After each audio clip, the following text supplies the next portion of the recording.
May ginawa nga pala kaming drain plug. Sa gear oil, ito sa drain plug. Ayan, ito in-oversize namin. Ito binalik namin sa stock.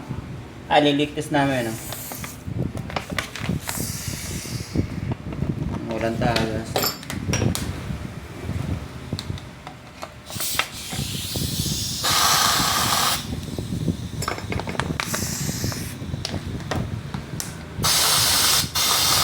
Wala. Okay, ito pa yung ito binalik namin sa standard itong may inang na to. Basag yan eh.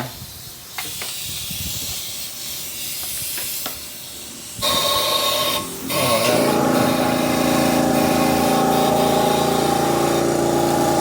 Kaya nga pala ito, pagka ganito, ayan itong drain plug na to, ayan malayo dito sa atin na to. Ayan, pwedeng weldingin niya kasi minsan malapit dito, mawawala yung taga sa wineldingan. Ang problema dito naman, nalulusaw, kaya nagkakaroon pa rin ng tagas. Ito kaya walang problema kahit hindi ibaba makina kasi malayo dito.